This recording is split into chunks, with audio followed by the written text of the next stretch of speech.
BAPS Shri Swaminarayan મંદિર મહેસાણાના પાવન પરિસરમાં ગત સોમવાર તારીખ 15 સપ્ટેમ્બરના રોજ ભગવાન શ્રી સ્વામિનારાયણના છઠ્ઠા આધ્યાત્મિક અનુગામી પરમ પૂજ્ય મહંત સ્વામી મહારાજના 92મા જન્મ જયંતિ મહોત્સવની ખૂબ જ ધામધૂમપૂર્વક ઉજવણી કરવામાં આવી હતી. મહંત સ્વામી મહારાજ સૌને વાલા લાગે છે, સૌને વાલા લાગે છે, સૌને વાલા લાગે છે, પ્રાણ પ્યારા લાગે છે. સંત મહંત સ્વામી મહારાજ સૌને વાલા લાગે છે, સંત મહંત સ્વામી મહારાજ સૌને વાલા લાગે છે.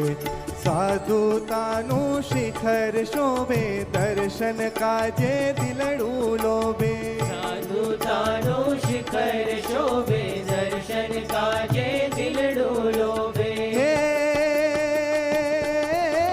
સર્વે સંતોમાં શિરતાજ, ઓ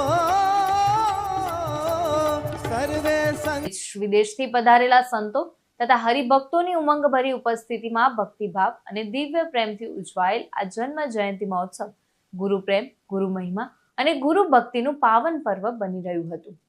તો આ પ્રસંગે મહેસાણા ખાતે મહંત સભા મંડપમાં 300 થી વધુ સંતો તથા 22,000 થી અધિક હરિભક્તોએ ભક્તિભાવપૂર્વક પ્રગટ ગુરુ હરિના ચરણોમાં ભાવાંજલિ અર્પણ કરી હતી.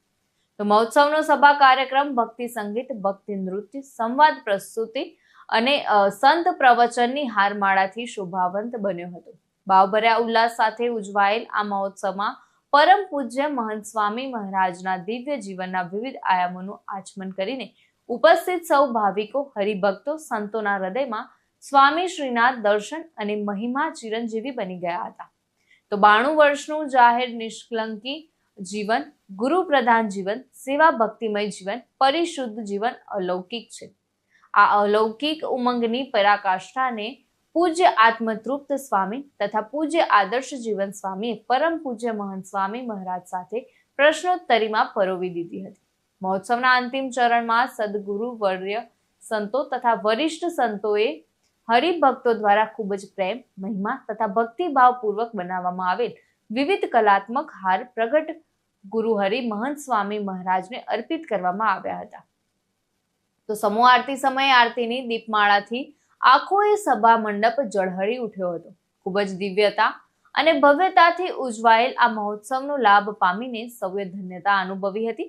ત્યારે આ કાર્યક્રમમાં ગુજરાતના પૂર્વ નાયબ મુખ્યમંત્રી નીતિન પટેલ, આરોગ્ય મંત્રી ઋષિકેશ પટેલ, રાજ્યસભા સાંસદ મયંક નાયક, મહેસાણા લોકસભા સાંસદ હરિભાઈ પટેલ, મહેસાણા ધારાસભ્ય મુકેશ પટેલ, મહેસાણા જિલ્લા પ્રમુખ ગિરીશ રાજકોટ, દૂધસાગર ડેરી ચેરમેન અશોક ચૌધરી, બળવંતસિંહ રાજપૂત સહિત અનેક રાજકીય આગેવાનો ઉપસ્થિત રહ્યા હતા.